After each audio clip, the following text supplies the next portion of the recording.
मोमिनो, तुम पर रोजे फर्ज किए गए हैं जिस तरह तुमसे पहले लोगों पर फर्ज किए गए थे, ताकि तुम परहेजगार बनो।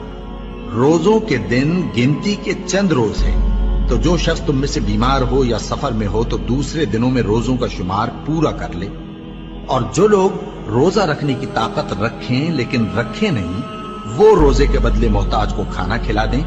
और जो कोई अपनी मर्जी से ज्यादा नेकी करे तो उसके हक में ज्यादा अच्छा है। और अगर समझो तो रोजा रखना ही तुम्हारे हक में बेहतर है। रोजों का महीना रमजान का महीना है, जिसमें कुरान अव्वल नाजिल हुआ, जो लोगों का रहनुमा है और जिसमें हिदायत की खुली निशानियां हैं और जो हक व बातिल को अलग अलग करने वाला है। तो जो कोई तुम में से इस महीने में मौजूद हो, चाहिए कि पूरे महीने के रोजे रखे, और जो बीमार हो या सफर में हो तो दूसरे दिनों में रोजे रखकर उनका शुमार पूरा कर ले।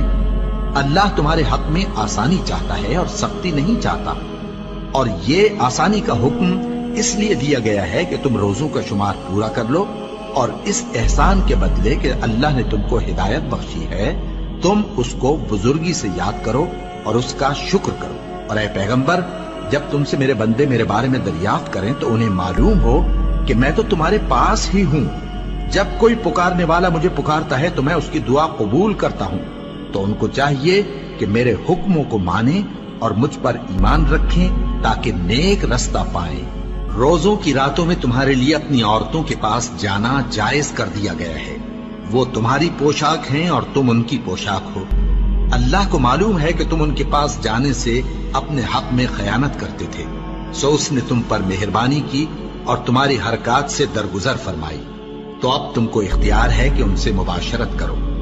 और अल्लाह ने जो चीज तुम्हारे लिए लिख रखी है, यानी औलाद, उसको अल्लाह से तलब करो और खाओ और पियो, यहां तक कि सुबह की सफेद धारी रात की सियाह धारी से अलग नजर आने लगे। फिर रोजा रखकर रात तक पूरा करो। और जब तुम मस्जिदों में एतकाफ बैठते हो तो उनसे मुबाशरत न करो। ये अल्लाह की हदें हैं, इनके पास न जाना।